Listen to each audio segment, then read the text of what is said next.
നമുക്കിനി കറിവേപ്പിലയുടെ ഒരു മഹത്വമുള്ള ഒരു വാർത്തയിലേക്ക് പോകണം. കറിവേപ്പില കൃഷി എന്നൊക്കെ പറയുന്നത് നമ്മൾ പലപ്പോഴും അന്യ സംസ്ഥാനങ്ങളിൽ നിന്നാണ് കറിവേപ്പില നമ്മുടെ മാർക്കറ്റിലേക്ക് വരുന്നത്. പക്ഷേ കേരളത്തിൽ ഇപ്പോൾ ചില കർഷകർ കറിവേപ്പിലയിലേക്ക് തിരിഞ്ഞിട്ടുണ്ട്. അത്യാവശ്യം മാർക്കറ്റുള്ള ഒരു പ്രോഡക്റ്റ് കൂടിയാണ് കറിവേപ്പില, അല്ലേ? കൊട്ടാരക്കരയിൽ നിന്നാണ് ഈ വാർത്ത. കൊട്ടാരക്കരയിലെ ഒരു കർഷകൻ തന്റെ 20 സെന്റ് പുരയിടത്തിൽ ഇപ്പോൾ കറിവേപ്പില കൃഷി ചെയ്യുകയാണ്. മാർക്കറ്റ് നോക്കി എന്ത് കൃഷി ചെയ്യണമെന്ന് തീരുമാനിച്ചുറപ്പിച്ച് കൃഷി ഇറക്കിയാൽ 100 മീനി വിജയം കൊയ്യാമെന്ന് കാട്ടിത്തരുന്ന ഒരു കർഷകനുണ്ട് കൊട്ടാരക്കരയിൽ. 20 സെന്റിൽ കറിവേപ്പില കൃഷി ചെയ്താണ് വിജയം നേടിയത്. ഓണക്കാലമായതോടെ സദ്യ ഒരുക്കാൻ വിഷരഹിത കറിവേപ്പിലയ്ക്കായി ആവശ്യക്കാർ ഏറെയാണ്. കർഷകൻ സുന്ദരൻ പറയുന്നു. കൊട്ടാരക്കരയിൽ നിന്ന് എസ് വിനേഷിന്റെ റിപ്പോർട്ട് കാണാം. വല്ലം ഏലായിൽ എത്തിക്കഴിഞ്ഞാൽ നല്ല നാടൻ കറിവേപ്പിലയുടെ നല്ല മണമാണ്. കാരണം നമുക്കറിയാം, നമ്മുടെ ചുറ്റും നിൽക്കുന്നതെല്ലാം കറിവേപ്പിലയാണ്. ഒരു വ്യത്യസ്തമായ കൃഷിരീതിയാണ് ഇവിടെ ഒരു കർഷകൻ ചെയ്തിരിക്കുന്നത്. ഏകദേശം ഒരു 4 വർഷം കൊണ്ട് അദ്ദേഹം ഈ കറിവേപ്പില കൃഷി മാത്രമായിട്ട് ഈ ഒരു സ്ഥലത്ത് ചെയ്യുന്നുണ്ട്. ഒരു 20 സെന്റ് സ്ഥലത്തായിട്ടാണ് വിപുലമായ രീതിയിൽ കറിവേപ്പില കൃഷി നടത്തി വരുന്നത്. തൊട്ടടുത്ത് വിപണിയുണ്ട്, അവിടേക്കാണ് അതിന്റെ വിപണനമല്ല, അല്ലേ ചേട്ടാ? അപ്പൊ എന്താണ് ഈ ഒരു കറിവേപ്പില കൃഷിയിലേക്ക് വരാനുള്ള ഒരു സാഹചര്യം? അതിന്റെ സാഹചര്യം എന്ന് പറഞ്ഞാൽ നമുക്ക് പെട്ടെന്ന് കിട്ടിയ ഒരു വില വർധന. ആദ്യം കൊണ്ടുപോയതിനകത്ത് നല്ല വില കിട്ടി, അതിലാണ് ഇതിനകത്തോട്ട് ഇറങ്ങാനുള്ള ഒരു കാരണം. അതിപ്പം കുഴപ്പമില്ല. അതിനുശേഷം നമ്മൾ അയ്യത്തെല്ലാം ശരിക്കും വെച്ചിട്ടുണ്ട്. പിന്നെ നമ്മൾ ഈ ഒരു പറമ്പിൽ പ്രത്യേകമായിട്ട് കറിവേപ്പ് മാത്രമായിട്ടും വെച്ചു. അപ്പോൾ നല്ല വില കിട്ടുന്നുണ്ട്. നമുക്കിപ്പോൾ കിലോയ്ക്ക് ഒരു കിലോയ്ക്ക് 100 രൂപ വെച്ച് കിട്ടുന്നുണ്ട്. അത് നമുക്ക് നല്ല വിലയാണ്.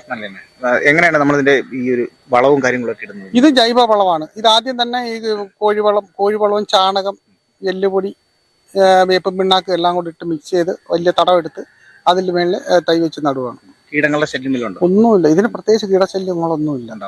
ചെറിയൊരു ഇതൊന്നുമില്ല. നമ്മൾ പിന്നെ ഇതിനകത്ത് അത് വരാതിരിക്കാനായിട്ട് നമ്മൾ പിഷമിനോ ആസിഡ് കൊടുക്കാറുണ്ട്. ആസിഡ് ചെയ്യുമ്പോൾ പ്രത്യേക ഗുണമെന്ന് വെച്ച് കഴിഞ്ഞാൽ ഇതിന്റെ വളർച്ചയ്ക്കും മറ്റ് കീടങ്ങളുടെ അകത്തി നിർത്താനും ഒക്കെ നല്ലതാണ്. സ്പ്രേ ചെയ്യും. അത് 20 മില്ലി 1 ലിറ്റർ വെള്ളത്തിൽ അത് സ്പ്രേ ചെയ്ത് കൊടുക്കും. എത്ര മൂടുണ്ട്? ഇതാണ്ട് 200ഓളം മൂട് ഇതിനകത്തുണ്ട്.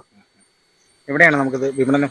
നമ്മുടെ നെടുവത്തൂർ കാർഷിക വിപണിയുണ്ട്. നല്ല സ്വീകാര്യത നല്ലോണം നടക്കും. ഞാൻ കഴിഞ്ഞ പ്രാവശ്യത്തെ അവിടുത്തെ മുൻ പ്രസിഡന്റാണ്.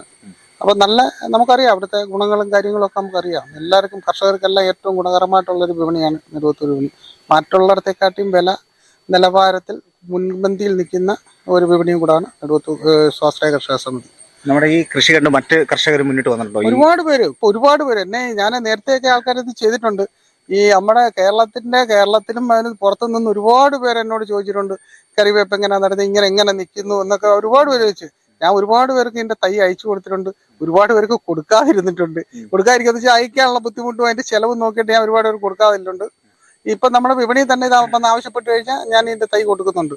ഇതിന്റെ തൈ എല്ലാവരും പറയുന്നതോടെ പലരും എൻ്റെ അടുത്ത് സംശയം ചോദിച്ചു, ഇത് അരിയിൽ നിന്നല്ലേ ഉണ്ടാവത്തുള്ളൂ, ഇത് പിന്നെ ഇതിന്റെ വേരിൽ നിന്ന് പൊട്ടുന്ന തൈ എടുത്ത് ചെയ്യാൻ പറ്റത്തില്ല എന്നൊക്കെ പറഞ്ഞു. ഞാൻ ഇതിന്റെ എല്ലാം മൂട്ടിൽ കാണും. ഇതിന്റെ എല്ലാം മൂട്ടിൽ ഇഷ്ടംപോലെ നിറച്ച് വേരുകൾ പൊട്ടിയതാണ്. ഇവിടെ എല്ലാം വേര് കാണാൻ നോക്കി അറിയാൻ പറ്റും. ഇത് പിഴുതെടുത്തിട്ടാണ് വീണ്ടും നമ്മൾ ചെയ്ത് തൈ എടുത്താണ് ഇത് ചെയ്യുന്നത്. അങ്ങനെ നമ്മുടെ എല്ലാ പറമ്പിന്റെയും ഓരോ സൈഡ് വാരം വെച്ചിട്ടുണ്ട്. അല്ലല്ല, ഇത് സ്വന്തമായിട്ടുള്ളത്. എന്റെ ഒരു 2 ഏക്കറോളം സ്ഥലം പാട്ടം കൊടുക്കണ്ട, നമ്മൾ കൃഷി ചെയ്താൽ മതി എന്ന് പറഞ്ഞ് തന്നെ ഒരുപാട് കുറച്ച് 2 ഏക്കർ സ്ഥലം അങ്ങനെയുണ്ട്. ഇതല്ലാതെ മറ്റ് കൂട്ടുകൃഷികളൊക്കെ ഉണ്ടോ? എല്ലാ കൃഷികളുണ്ട്. അപ്പൊ അതുകൊണ്ട് നമ്മൾ കൃഷിക്ക് നഷ്ടമില്ലെന്ന് പറയുന്ന എല്ലാ കൃഷിയും കൂടെ ഉണ്ടായിട്ടാണ് ലാഭകരമാണെന്ന് പറയുന്നത്. കാരണം ഒരെണ്ണത്തിൽ നഷ്ടം വന്നു കഴിഞ്ഞാൽ നമുക്ക് മറ്റേതിനകത്ത് ലാഭം ഉണ്ടാവും. അപ്പൊ ആവറേജ് നോക്കി കഴിയുമ്പോൾ നമുക്ക് ഒന്നിലെ നഷ്ടത്തിനെ മറ്റേത് നികത്തും. അപ്പൊ എല്ലാ കൃഷിയും പല കൃഷികളായിട്ട് ചെയ്യുമ്പോൾ അത് അങ്ങനെ കിട്ടാറുണ്ട്. തമിഴ്നാട്ടിൽ വരുന്ന ഇലയ്ക്കായി നമ്മുടെ ഇലയ്ക്കുള്ളത് വ്യത്യാസം അതാണ്. നമ്മുടെ തമിഴ്നാട്ടിൽ വരുന്ന ഇലയുടെ നമ്മുടെ ഇല എന്ന് വെച്ചാൽ ഇതിന്റെ ഒരു ഇല നമ്മൾ ഒടിച്ചു വെച്ച് കഴിഞ്ഞാൽ ഇതൊരു കുറച്ചു നേരം കഴിയുമ്പോഴത്തേന് ഇത് വാടി തളർന്നു പോകും. കാരണം ഇതിനകത്ത് യാതൊരുവിധ കെമിക്കലും ഇല്ല. നമ്മൾ തമിഴ്നാട്ടിൽ നിന്ന് വരുന്ന ഒരു കറിവേപ്പ് എന്ന് പറയുന്നത് അത് നമുക്ക് എല്ലാവരും നമ്മൾ പലരും കണ്ടാൽ അറിയായിരിക്കും. പച്ചക്കറി വരുമ്പോൾ അതിന്റെ ആ വണ്ടിയുടെ മുകളിൽ വെയിൽ കിട്ടത്തക്കോണം വെയിലത്ത് ഉണങ്ങി കെട്ടിയാണ് അതിന്റെ പുറത്ത് വരുന്നത്. പക്ഷെ ആ കറിവേപ്പ് ഇവിടെ കൊണ്ട് 2 ദിവസം കഴിഞ്ഞാൽ അത് വാടത്തില്ല. കാരണം അത്ര മാരകമായ വിഷം മുക്കിയിട്ടാണ് അത് വരുന്നത്.